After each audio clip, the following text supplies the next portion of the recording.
It is almost like the entire system has an inherent incentive structure that is geared toward inefficiency. We shouldn't be surprised that these things happened, right? Because everything was set up systemically to do that. How do you make as efficient as possible while maintaining high quality? This is going to take years to undo and to do better. If we do not have the public's will and support, et cetera, this will die. This is my one and only job. Government agencies are hard to kill once you got them. The one that holds everybody else accountable should be hard to kill. No one's been doing this job.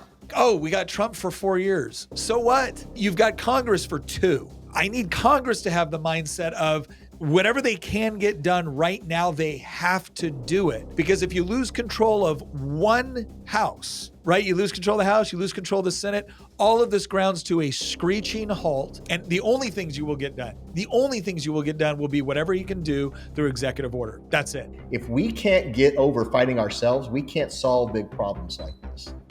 Hello, everyone, and welcome to DOGE Watch. Today, I'm having a discussion with David Hamilton. If you remember from one of our previous episodes, we discussed DOGE 2.0, and David Hamilton is the man who coined that phrase. He also happens to be a very successful entrepreneur and a senior advisor to the DOGE Caucus in Congress. And so today, we discuss a little bit about what DOGE 2.0 actually is. Hope you enjoy it. David, thank you very much for being with us here today.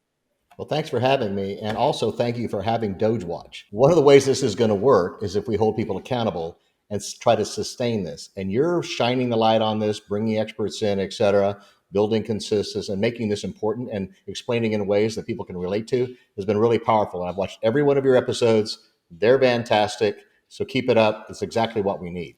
Well, thank you. I appreciate that. And speaking of accountability, again, I'm pleased that the DOGE Caucus in Congress. Now let's separate this. You got the DOGE committee. You got the Department of Government Efficiency, which is headed up by Elon Musk. We got new leadership coming in right now, and a lot of members from his team from the private sector. But then there's the DOGE Caucus. This is a joint caucus between members of the House of Representatives and the United States Senate, and they have also brought in advisors to help them navigate this process of what they should do legislatively, explaining the importance of the processes. And holding Congress accountable is something that I am very, very passionate about. So here's what I want to know first.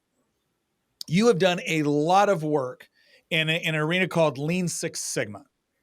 And this has become kind of like the flagship efficiency, process course for people to go through in order to achieve greater efficiencies and effectiveness with respect to how they organize companies or organizations. And here's what I want to know. Can you briefly explain a little bit about what the concept behind Lean Six Sigma is? Certainly. So you may recall the Rosie the Riveter experience after World War II. The Japanese looked at us and said, we couldn't blow you up fast enough to destroy all the things you made. Our manufacturing prowess was so strong. So one of the things they did was they got an American named Deming, Edward Deming, and he came over and he taught many of the manufacturing and efficiency approaches, including something called statistical process control and some other things that led to total quality, just in time, Kaizen, these sorts of things. And today we refer to all of that as the Toyota production system. Toyota is considered the most efficient manufacturing company pretty much on the planet ever. And far and away in all the metrics that you would care about, like how many times can you turn your inventory, how much waste, muda, as the Japanese call it, non-value added time and things like that. They're really good at that. There's another approach called Six Sigma, and that is more of a quality notion. It's sort of getting rid of variability. If lean is about getting rid of waste and non-value added time, sticking to quality and getting rid of variability. So Six Sigma is a number. It means 3.4 defects per million. It's a target. Okay. And so a good example would be, let's say we have a door jamb, and let's say the spec is 3 millimeters, and I want that door jamb to be exactly 3 millimeters. 2 millimeters isn't better because it'll jam, right? Yeah. And 4 is bad because I got a big crack. If the number is 3, we need to be as close to 3 as we can be, okay? And so there are a number of approaches, methodologies, tools. They have long acronyms. They love to use acronyms, DMAIC, SIPOC, FMEA, and things like this. And it's sort of a slightly arcane art. The Six Sigma stuff is a little bit more so. But lean is just, hey, how long does it take to build a house? Well, normally, if you go out and try to get a house built, it's 4 or 5 months. But you know how many hours it actually takes to build that house, start to finish? It's under a day. Really? If you go out and watch a video, you can go out and go onto YouTube and see, house building contest. You can see a house built from start to finish, flat ground to being having all of its landscaping done in 3 hours. That's the Amish method, right? Yeah, That's yeah. Amish Well, Six to a Sigma. certain extent, it is because you got a whole bunch of people coming together, but mostly you're not waiting around for somebody for an approval. Ah, Right? I can't do this. I can't do electrical until somebody else has done the drywall or plumbing or whatever it is, right? And I got to get it inspected. I got to get permits and things like that. And that's what we experience in government all the time, right? People are trying to do their job and they mean well in the government, and people working with the government. They all mean well, but they basically say, I can't get there from here, right? I'd love to do that. So, for example, we built the Empire State Building in 18 months when it was first built. Beginning to end, it took 18 months. It only took a couple of years to build the Pentagon, right? If we tried to build either of those two buildings today, I might not see them before I pass away. yeah, yeah. Right? On my deathbed, somebody might show me a photo, right? Because we can't get there from there. And things have changed, et cetera. Some of that has to do with not being on a wartime footing. When we were on a wartime footing and you're a warfighter, things change. You don't definitely put up with red tape, bureaucracy, inefficiency, things like that, right? And for example, Patton was fighting a war in northern Mexico, and he basically wanted a tank. So he took a Tin Lizzie, a Model T, and he put a machine gun on it. Yeah. And there was no procurement process, and no, there was no farm right, that he had to go through. Yeah. Yeah. So there was no committee and all that kind of stuff, right? And it has to all be built in my in my district. Yeah. Right. Yeah, yeah. You didn't have to you didn't have to go through several subcommittees and full committees and then deal with, again, political issues rather than just the efficiency necessary in order to create an end product. And to your earlier point, we're probably never going to be exactly as efficient as the private sector, right? Yeah. We could be much more if we were more like them. If the government operated in ways and had many of the same incentive structures, the reward structures, et cetera, if people were sort of paid to do. I'm an old compensation reward theory consultant, and there's a joke, which is be careful what you pay for, you'll get it. Now, if you find this interesting, well, then I'm going to encourage you to go over to Ground News, because Ground News actually has a site specifically dedicated to all DOGE information. All you have to do is go into that search engine, type in DOGE, and it's going to come up with its own unique page where you can get links to all of the articles covering DOGE-related news. Not to mention the fact you can learn a lot more about who's actually covering those stories. So remember, Ground News is a website and an app that gathers related articles all in one place so that you can compare headlines, helping to understand not just what's happening, but who's telling the story and why. So if, like us, you are somewhat frustrated with the way that typical search engines curate the news where you only get one perspective, go over to ground.news/Doge and check out all of the different features they provide. In fact, if you go over there right now to ground.news/Doge, you can get 40% off their Vantage plan, bringing the price down to just $5 a month for unlimited access. This will give you access to all the features you need to keep track of everything that is going on with DOGE and hopefully DOGE 2.0. Let's get back to the story. Well, let me ask you this, because I did some work in federal contracting when I first got out of the military, and it was an absolute nightmare. It was a mess. But I want to go back to this idea just so we kind of sum up this point and everyone has a good handle on what we're talking about. So when we talk about kind of the Toyota model, this was an American businessman and expert that was brought over to Japan post World War II because the Japanese were so impressed with how quickly American manufacturing could just spit stuff out. And I remember stories of the Japanese believing after they bombed Pearl Harbor that they were going to have a certain amount of time before American aircraft carriers could get back into fight. They thought it was going to take, months upon months. It took weeks, and it just blew everybody away because they didn't see how it was possible. So he goes over there and he helps them incorporate these various efficiency structures with, making the process from concept to end product as quick as possible. And then Six Sigma is this idea of, and I'm guessing Lean Six Sigma is this idea of how do you make as efficient as possible while maintaining high quality? Right. Okay. And all we did when I helped create Lean Six Sigma, I was one of the original proponents of integrating them. Didn't invent either. Right. I'm a devotee of both. We stuck the two together and saying, hey, it's basically let's be a carpenter. Let's not be a hammer looking for a nail. Yeah. Use the right tool in the right situation. Don't use a bazooka to kill a gnat. So use the right tool. Now, by the way, all of this got embellished. So the Japanese, to their credit, went around and stole from everyone, Yeah. right? To Yeah. create what they created their own approach, which became the Toyota production system. We don't want to call it that. So we call it lean. Got We're it. not going to give them credit because actually a lot of it came from us, right? So there's Yeah. Yeah. a prideful aspect of that, and that's great. So that's really what those are about. But they're fundamentally at the most Forrest Gump level, right? They are about how do we work more efficiently and effectively, et cetera. And a lot of this work has been done in the federal government. We did So a big project with the NAVAIR, NAVC, and with the VA. yeah, well, I mean, let me ask you about that because again, having worked in federal contracting, I remember thinking about what a nightmare it was and how difficult it was to do everything, how expensive it was to do everything. I remember doing proposals where just the proposal would cost us over $1 million when you added up all the man hours and all the research and all the things that we had to go through and do and all the compliance with the federal registry, like all of that stuff. And a lot of that was based off of this idea that you're using the taxpayers' dollars. And so you want a lot of oversight to make sure that it's spent effectively and efficiently and you prevent corruption.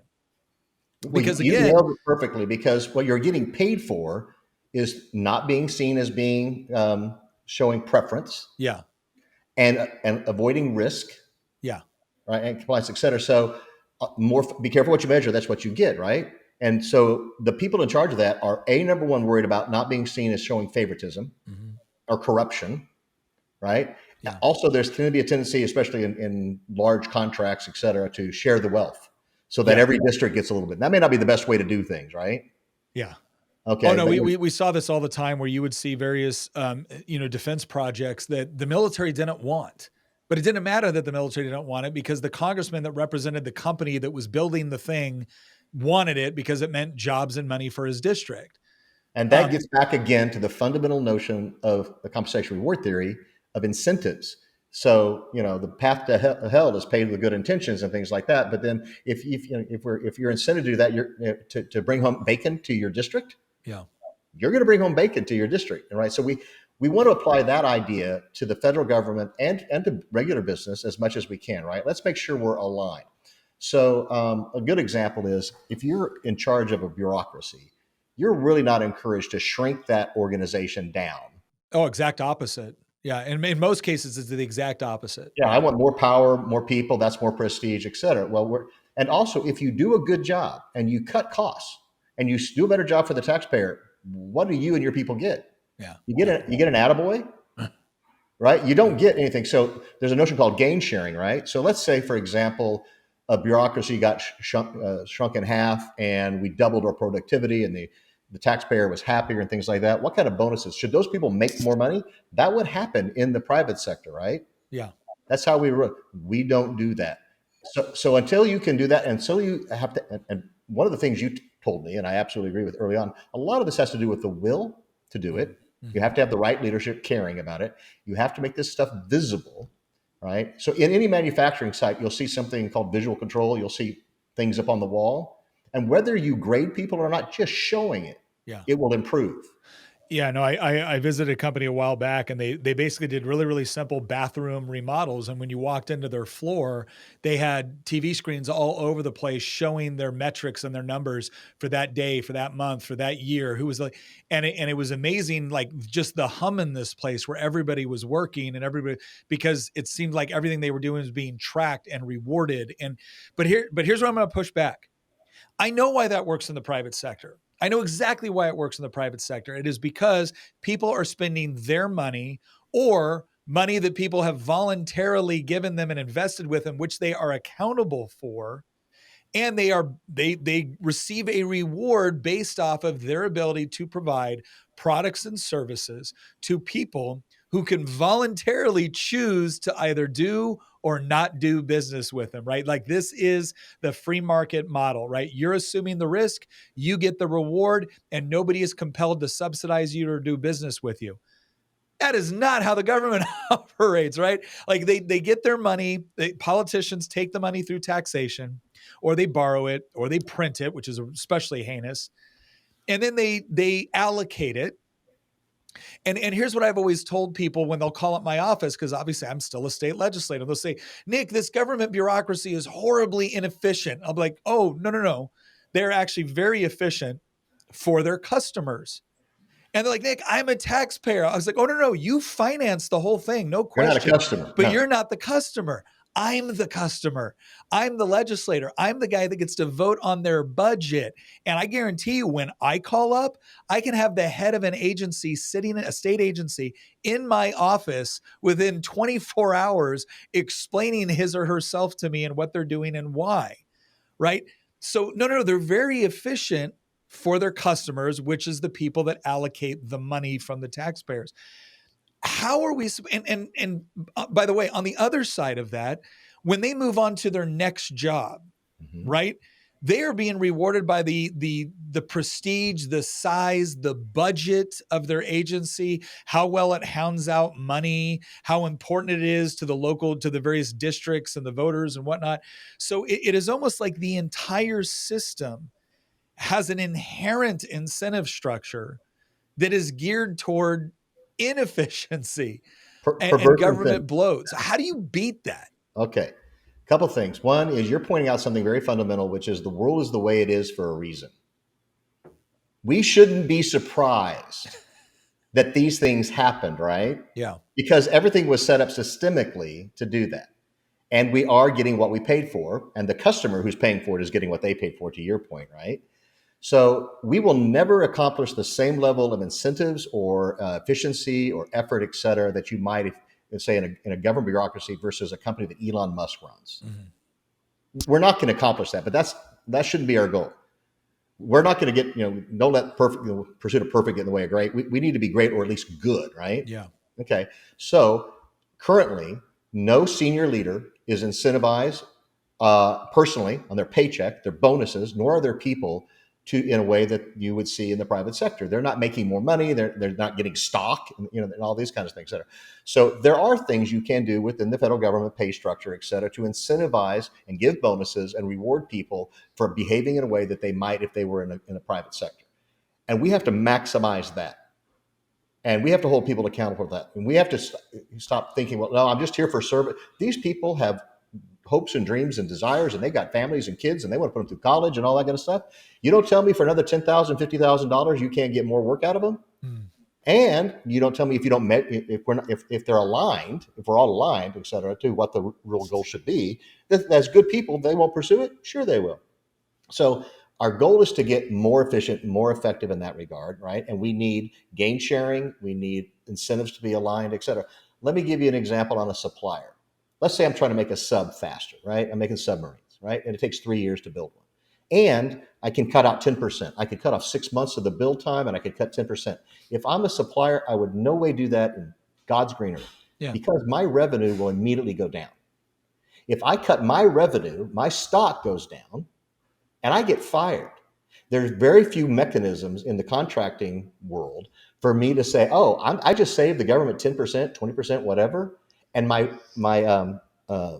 gross profits stayed the same, mm-hmm. or went up. Wouldn't it make sense if your gross profit actually went up when you saved the government money? I guess, yes, it would. I guess the question is how is that structured in such a way to where you're taking care of the taxpayer? Because obviously the idea is we want to pay as little taxes as possible and get the maximum value. So let me ask you this. So would the primary incentive to do it that way be we're actually going to pay you, an efficiency bonus, or would it be to give you perhaps preferential treatment when it comes to getting future contracts? If you're one of our better suppliers and you do a better job, the next time you're going to get some sort of score. There are preferential scores to get to work for the post office if you were a vet, right? Yeah. We can reward people for their behavior if we try hard enough. I like to say in compensation, if you can't figure out a way to pay me, you're not trying hard enough. Yeah. We can figure out a way to pay me, right? If I do the right thing. Currently, the situation is you're given a contract to build something to this spec on this time at this budget, and and you have no motivation, incentive to vary from that. Yeah. I'm going to do this on this budget, et cetera. And if I do it a little cheaper, et cetera, and I can save some money for me, great, right? But there is no incentive structure in most contracts written so that the federal government, the taxpayer, gets a benefit, and that you may come along midstream and go, we have a better technology, and we could take 10% of this out, 20% of this out. Yeah. Well, let me ask you that, because like right now, there's obviously a variety of different government contracts. You use sole source is like the the one everybody wants, but like I remember best value contracts, and the whole concept of the best value was you wanted to fall within a particular price range, but you wanted to convey the most value for whatever price you were charging. You also had what they called lowest price technically acceptable. And I remember getting, this is where the whole comment made by the lowest bidder comes in at. Spam in a can, right? I want to go up. NASA's going to put me in the moon by the lowest bidder. Yeah. Well, and the thing was, is most of the contracts that the government did that were what we called LPTA, lowest price technically acceptable, typically weren't stuff that included a great deal of technological or operational complexity. By the same token, I remember getting stuff before where the government would come in and say, lowest price technically acceptable, but these are the things that we would like. And I remember looking at the team going, I don't care. So when the government said things like, oh, we would like these things, okay, but that's not the criteria you gave me. The criteria you gave me was lowest price, technically acceptable. So that's what I've got. That's what you've told me you really want, because that's what you're going to award the contract based off of. Now, they've done the best value, which I get, right? It's this idea of trying to put the appropriate figures in the balance between price and quality and delivery and all that stuff. And that's good. But that also, comes with its own problems when the people making the decisions are not spending their own money and potentially don't pay much of a price for being wrong or right. And that's the part where, again, I go into this idea of how do we, within a government apparatus, what would you lay out as maybe some examples of ways that we can achieve greater efficiencies? So how one structures a contract matters, what incentives you write into the deal, et cetera, what motivates people are important. And we can do a better job of that. Okay. Everything we're talking about here is what I would refer to as DOGE 2.0, right?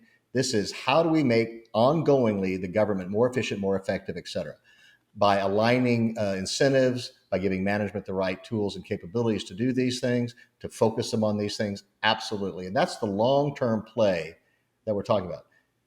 You've been doing a great job focusing on what you and I would refer to as DOGE 1.0. This finding of waste, inefficiency, and fraud, and shining a light on that and holding people accountable, absolutely important, and we have to keep doing that. Now, maybe a baby was thrown out with the bathwater a little bit. I don't know. But to their credit, the DOGE committee has said, hey, if we throw the baby out with the bathwater, we're going to pick it back up. We'll try to put it back in the crib, right? Yeah. So they're trying to do the best job they can with this moving really, really fast. And the fundamental truth is they're moving so fast that the DOGE caucus, Pete Sessions, Congressman Bean, and others, and on the Senate side, Jody Ernst, they don't have as much interaction with as they'd like. They want to work together better long term. But gosh, they're moving fast, right? And that's to be expected. And they have found roughly $160 billion in waste, fraud, and inefficiency, which coincides to about the amount of loss in terms of market cap that Mr. Elon Musk is expected from this. So he's taken one for the team, I would say, right? Yeah, yeah. All right. So hopefully this will all resolve itself. But we need to ongoingly be able to show the light onto these things, publish it, as we were talking about. Be careful what you measure. And if we measure this by putting it up on a website and show people what's going on and having the bully pulpit of having X and his Twitter account has garnered all this, these eyeballs on this. And, the cockroaches have scurried because the light is shining on it. And we need to keep doing that. So let me ask you this. But then we have to do what you're talking about, which is make government more efficient long term. So let me ask you this, right? And this is something I brought up a lot, right? And Elon Musk says this: don't make something more efficient that shouldn't exist in the first place.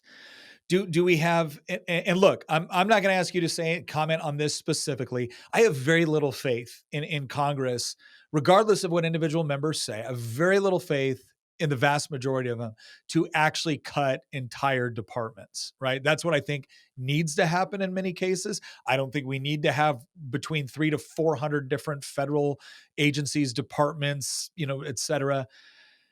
But to the extent that we can achieve, let's take a department that should exist, the Department of Defense, right? There's no question it is a legitimate function of the federal government. There's also no question that it's failed in every audit it's taken in recent history, right? It always fails the audits.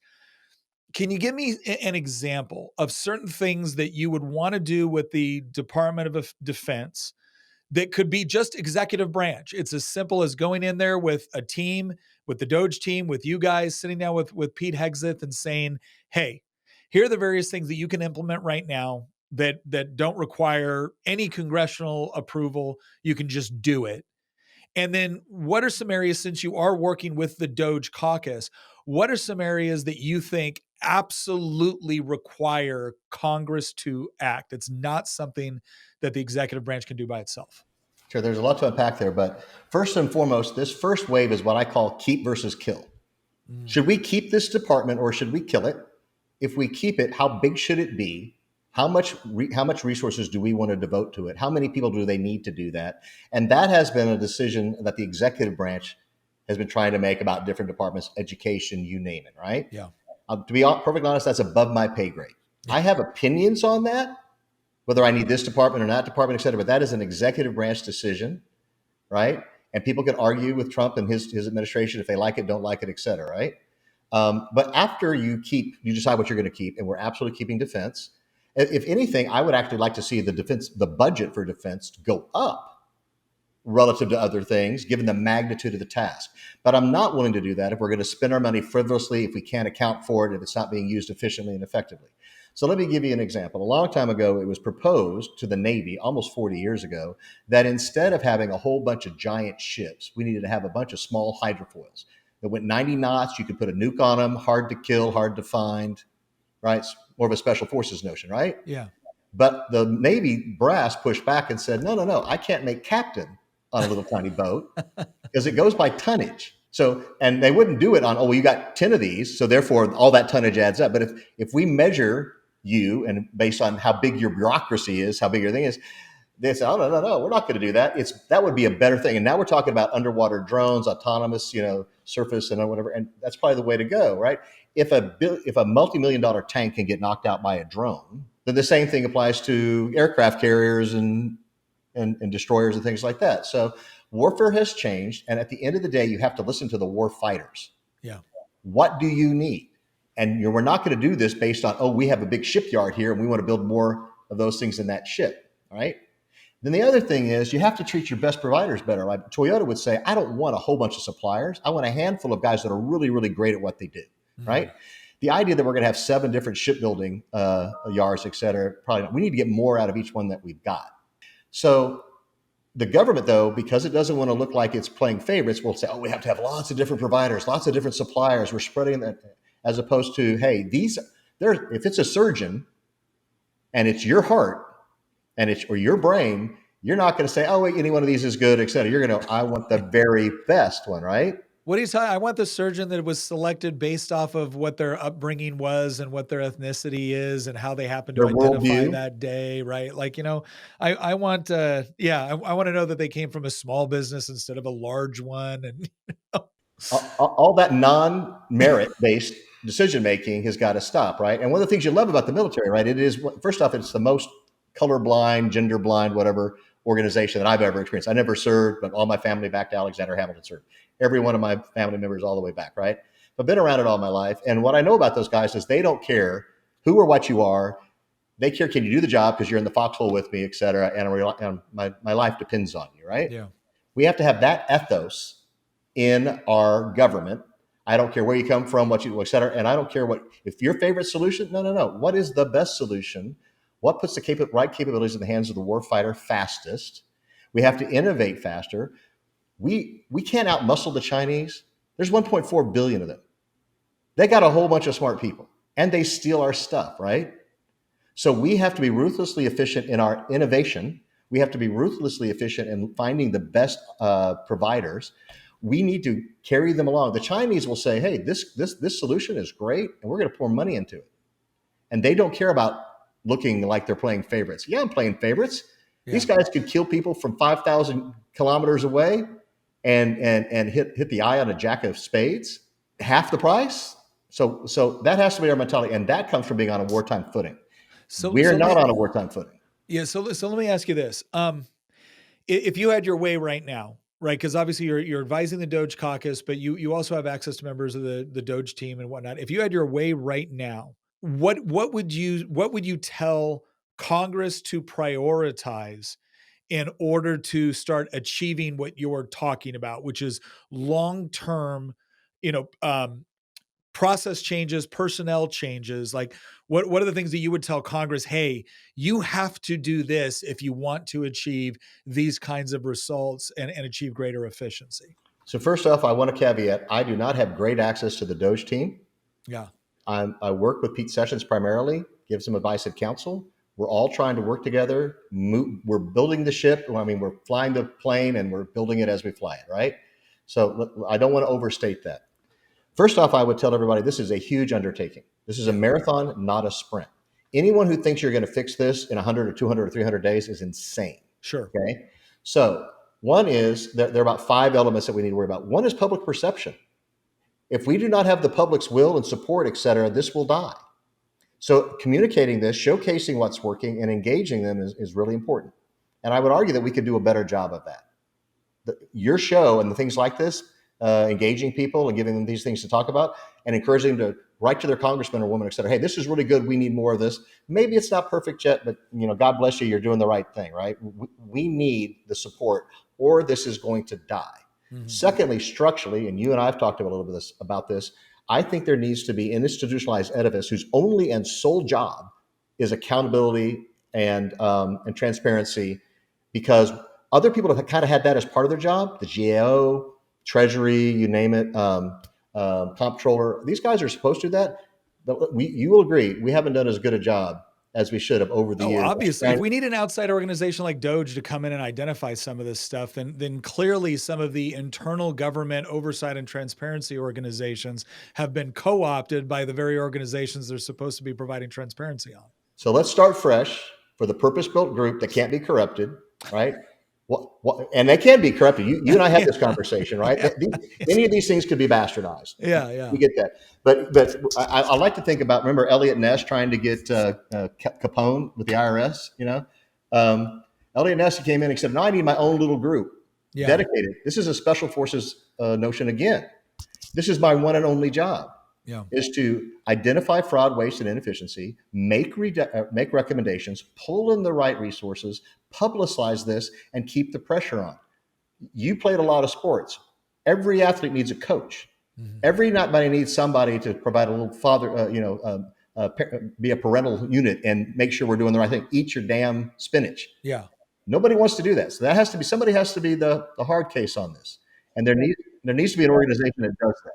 You need a dedicated team that is incentivized appropriately, and the culture of which the organization is inextricably linked to that purpose. And To so where any sort of co-opting of that purpose is so obviously a corruption, that it's at least easier to identify and potentially correct. And if their funding came based on their saving the taxpayer money and or improving key metrics, they're now aligned. Got it.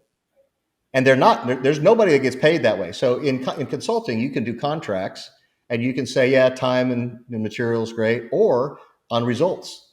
And the consulting firms that I work for, we won contracts as we said, we only get paid if we get results. Yeah. Yeah.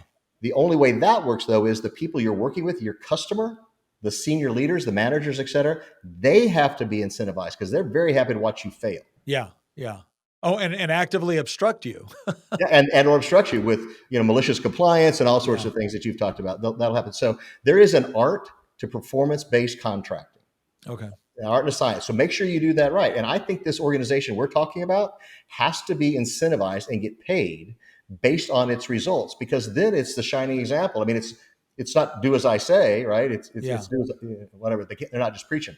Okay. You need that. And then, as we've learned, government agencies are hard to kill once you got them. Yep. Right? I want this one to be hard to kill. The one that holds everybody else accountable should be hard to kill. And to kill one once it's up, and you may have to get it passed through an appropriations bill or something like that. You're much more skilled at that than I am. But once you've got it up, if the opposing party doesn't like it, they're going to have to vote on killing it. Yeah. And if, let's say, a Republican who loves this is still in, he's going to say, no, you have to overcome my veto. Uh-huh. Right. So there is an old saying, which is every emperor destroys the monument to the last emperor. Uh-huh. Right. The names of the pharaohs got struck off the Yeah. pyramids all the time. Right. So there's just a natural thing. Isaac Asimov in his thing Foundation said there's always an opposition. Yeah. There's always a resistance, even if you're trying to save babies from cancer. Yeah. Right. So we've seen a little of that, right? Okay. So with all those things being true, an institutionalized coach, you know, uh, uh, someone chartered with accountability, transparency, and improvement, who gets paid that way, who publishes it and holds everybody accountable, right? Who can't be corrupted, who can't be fired. Think of people don't like the Supreme Court sometimes, but they are pretty much independent, right? You can't fire them. You can't, because I mean the only thing I'll push back on this is I get what you're saying. The only issue is that if you have someone that cannot be fired, the question of accountability becomes supreme. Because how are you supposed, when they, I mean, when they're doing the right thing, wonderful, it works just the way it's intended, and when they're doing the wrong thing, it's especially horrendous because you can't get rid of them. But I mean, look, we can kind of Let's break argue that one the, down. This is really important because you and I talked about this yeah. before. Currently, we haven't been doing that job. Uh-huh. No one's been doing this job. They were supposed to and didn't. Yeah. Let's say I have an organization whose charter is to do exactly what we're describing, hold everyone accountable, et cetera, and they do the job, they're really great. And if they don't, we've lost nothing. It's no different than the status quo.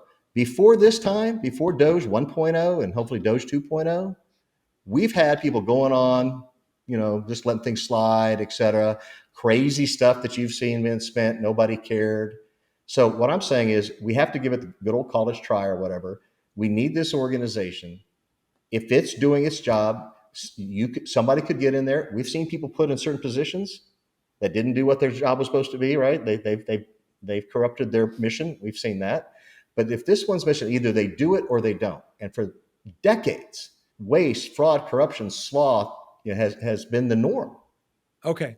All right. So step one is kind of like it's the openness. It's talking to the public. It's keeping them updated on what's going on. It's the transparency component. It's talking about what you're going to be doing next, all that good stuff, which I think DOGE has actually been very, very good at on the whole. Step two is coming up with some sort of permanent organization, most likely sanctioned by Congress if you want it to be actually permanent. And again, we can kind of debate the various merits of that. But again, your approach would be come up with something and then structure it and staff it in such a way to where it is incentivized to go out and, again, find ways to find inefficiencies and to offer solutions and corrections for it, while at the same time on the executive branch side you're creating proper incentive structures among middle management all the way up to secretaries to cooperate with this organization in order to find those efficiencies. So that's two. What's the third thing? So there are these approaches. We talked about Lean Six Sigma, et cetera, but I think everyone should understand the notion of process management and how processes work, whether you're building a car or you're processing somebody's IRS payment. And that it's my job to make that more efficient and effective. And we implemented some of those things at the VA. You may remember many years ago, there were 60 vets that died waiting to get seen. Yeah. And it caused a big stir. So under McDonald and others, they said, oh, we need to get better about it. And they have implemented, and they've gotten a lot better at process improvement, throughput, and things like that. And they're not where they need to be. Yeah. I don't go to the VA. You probably do from time to time. And I avoid it. Not if you can, for a reason, right? Yeah. Yeah. Right. Okay. So better, but not perfect yet, right? And Yeah. that's an ongoing battle. So is your weight. So is working out, right? Yeah. If we could take a pill and be done, we'd do it, right? Yeah. Okay, so the third process is, again, it's the implementation of things like Lean Six Sigma. It's about establishing processes where kind of everybody in that structure understands the process for achieving whatever it is, their end state is or their end product is, and then using that as a mechanism both for achieving efficiency and then constantly updating and innovating based off of what those kind of essential processes are. What would be the fourth thing? So but back to this other one a little bit. I think Yeah. the digital service that Obama created that was used to set up DOGE. The smarter minds than mine will figure out what that edifice is, that structure, that setup is going to be. But we already have that, right? And this is a repurposing of that Obama era digital service organization. Mm-hmm. That group needs to go through and rationalize all of the things we talked about. Rationalizing meaning, let's say I've got 32 different CIOs working for a big agency. Why do I have so many CIOs? And half of those, the DOGE committee found, weren't even technical people. Yeah. The chief information officers were not technical people. Okay. So how about we only have half as many of those? And by the way, have them all be really technical, good at their craft, right? Yeah. So there's a bunch of software platforms. This is sort of a keep versus kill notion, right? Why are we not all on interoperable software programs that talk to each other, et cetera? Why are we still doing things that are manual? Why are they all digital? Why do we have a mountain where you have to go get stuff on paper to fire somebody, and we're limited on how many people we can fire? So forget whether you're firing them or not, or letting them go, or et cetera. We need the ability to do whatever the government's supposed to do in the most efficient way using the best technologies. And we're not doing that. We're using COBOL and all sorts of things. Yeah. In software development, there's something called Agile versus Waterfall. Okay. So the former CIO, CTO, et cetera, of the Air Force and Space Force, he was really mad. And he said to me, "Why are we using Waterfall? Waterfall is one big project all at one time, big dump. Instead of, we should be doing Agile, small incremental things." That's kind of a lean notion. And Agile comes from the idea of lean, right? Yeah. And the Secretary of the Navy turned to me and he said, "Well, Dave, that's how we pay. We don't pay contracts on a lean or Agile basis where you do small incremental things over time forever and ever on men. We're going to pay you to do this chunk and you're going to deliver it to me all at one time. So my people need to know how to do software development based on how we pay." Yeah. So we have to just look at that and also just ask yourself, what would a business do? Yeah. So this is so, and that's all in that third category of how do we set up processes that make sense to what you're actually trying to do. And again, this is another thing that I have found repeatedly is bureaucracy tends to set up processes which are good for the bureaucracy, not for the end user or the customer or whatever else it is. It's about making their job and their life easier, not your job or your life easier. All right. And because change isn't fun, no one likes change. People do what they do for a reason. They're going to keep doing that, but they have to have the right incentives. And most people do things based on trying to avoid pain more than they go after gain. Yeah. Human psychology has been proven to say, hey, most people will avoid pain and do just about anything to avoid loss or pain, but not gain. So we have to have a carrot versus stick thing. You don't do this, you're in trouble, and you don't keep your job. Yeah, I worked with somebody in contracting once, and I won't say which company he worked for, but he worked for a big tech company. And he used to say that one of their major selling points when they were going in and they were talking to people was nobody ever got fired for hiring us. Uh-huh. And it was this idea that even if we give you a product that doesn't work or doesn't do what you like or whatnot, nobody's going to look at our name and think you made a risky decision. Yeah, I picked the best. I picked IBM or whoever. The old joke is I never got fired for hiring IBM or Bain or McKinsey or Booz. It was IBM. Yeah. So, I mean, all of these things are true. One is stay the course. Yeah. This is going to take years to undo and to do better. Okay, so don't lose faith. Yeah. So okay, but and I know we got 2 more points to go here real through, but see, that's the issue. This is what I know about politics. We're like, oh, we got Trump for 4 years. So what? You've got Congress for 2, right? That's what you've got it for. And if you're being really honest, you have Congress for a little over a year. Why? Because when midterm elections start, when that season starts, everybody in a difficult district, everybody that won their seat by less than 2 points is going to be sitting there like, don't do anything controversial. Don't do anything I got to explain to my constituents.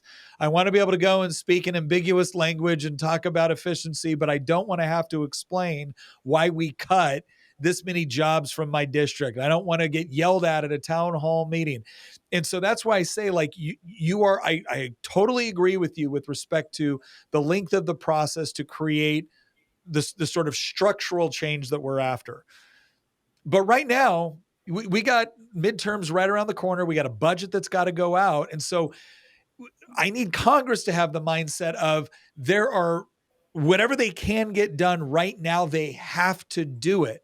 Because if you lose control of one house, right, you lose control of the House, you lose control of the Senate, all of this grounds to a screeching halt, and all of it will be based off of obstructing the Trump administration. And the only things you will get done, will be whatever he can do through executive order. That's it.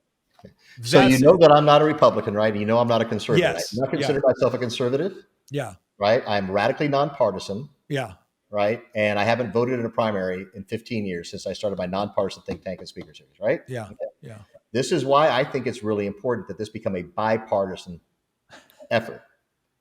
And that's going to be really hard. Oh yeah. No, hey, look, I love your optimism.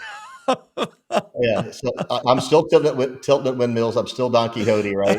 Into my 60s. No, but look, it's a good thing. And look, I will say this: the department we were talking about earlier, the Department of Defense.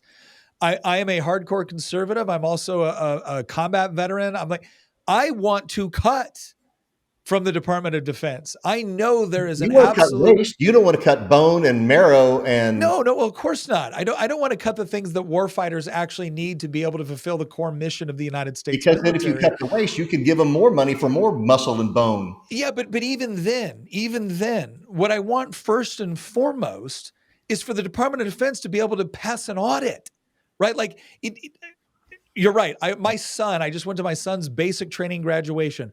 Obviously, I want him to have the best training, the best equipment, and the best support in order to help him both accomplish his mission and be as safe as you can be as an infantryman in modern combat.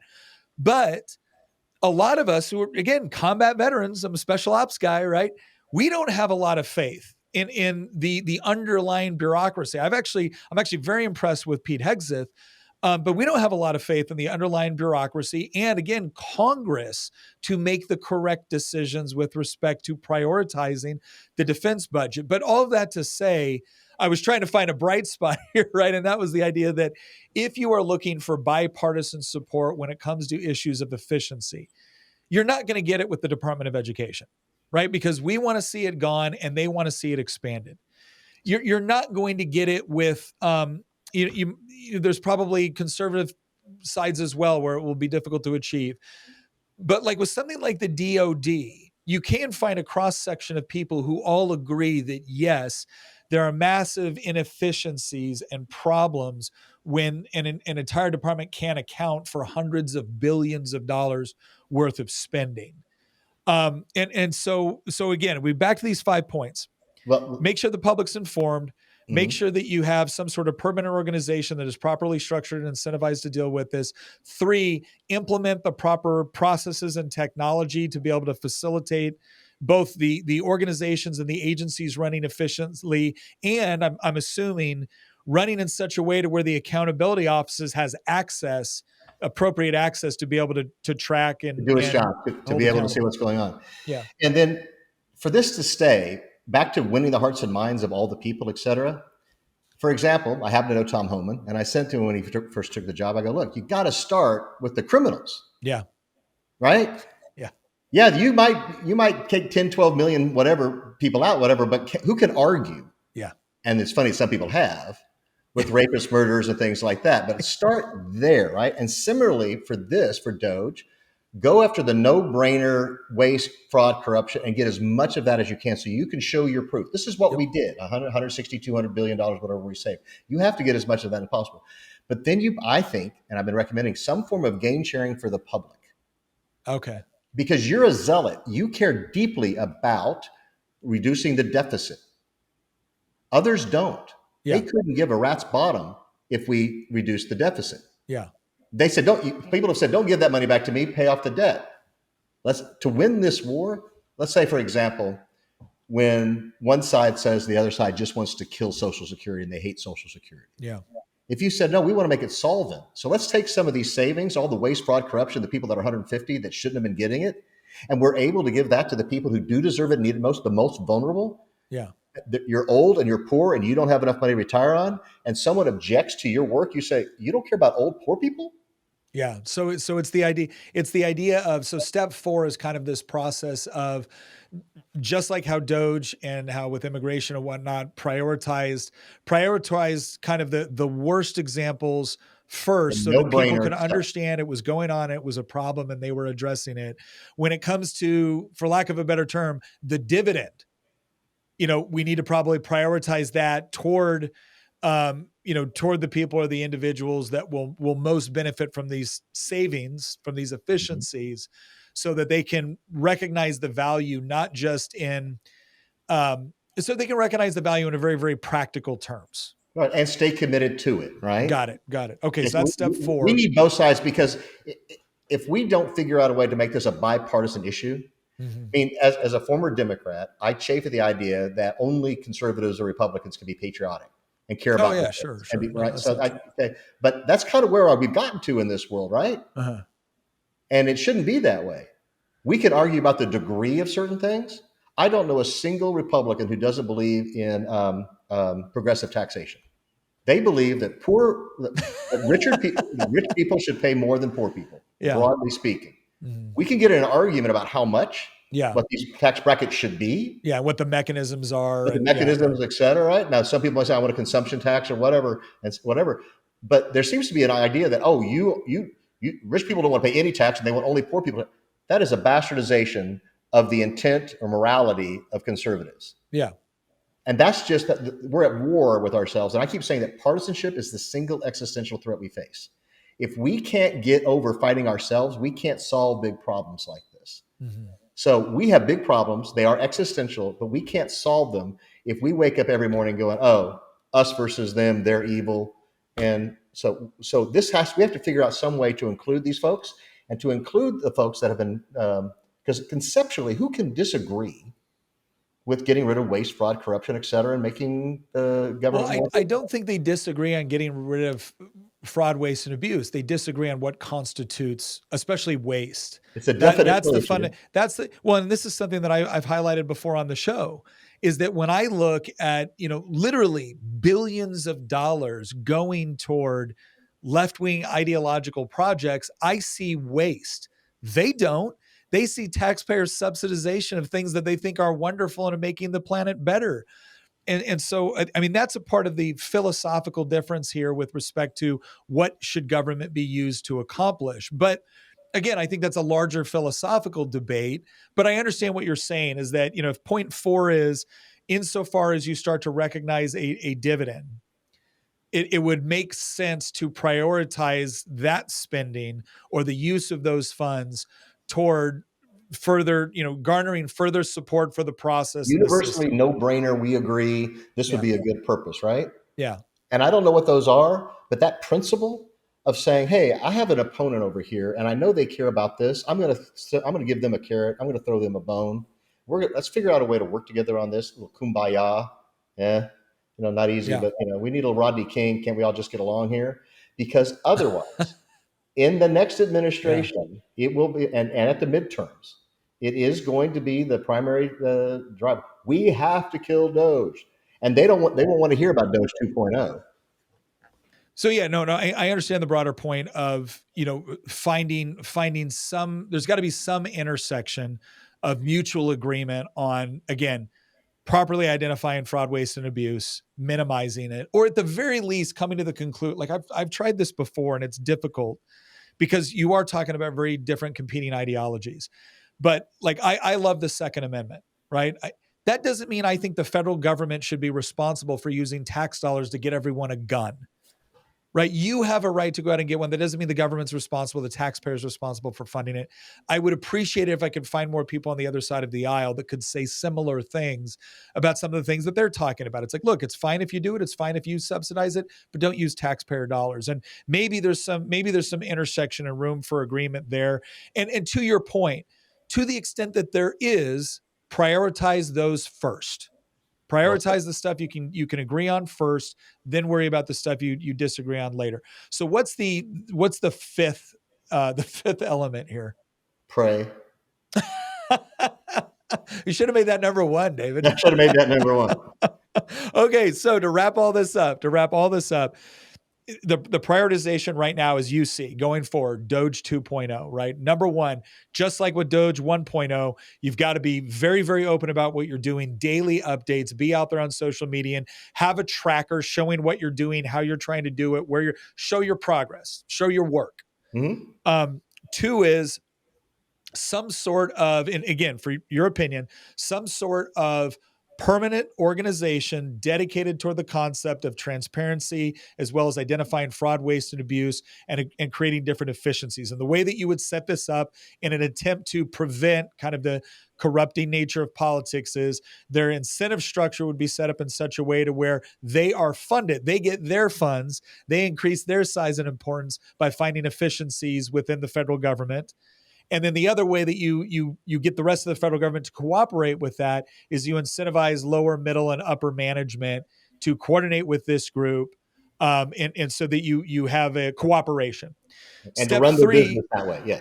yeah, step three is the processes and the technology. So that is taking things like the concepts behind Six Sigma, Lean Six Sigma, and applying these within these agencies, and then setting up the technological component in such a way to where, one, it makes it easier for them to track those processes and carrying them out, and two, it's integrated with this organization, which can then tap into that technology. I mean, obviously, you got to have things for classified information and whatnot, but they can have access to that technology so that they're tracking processes. And now you have an outside entity which helps increase the efficiency.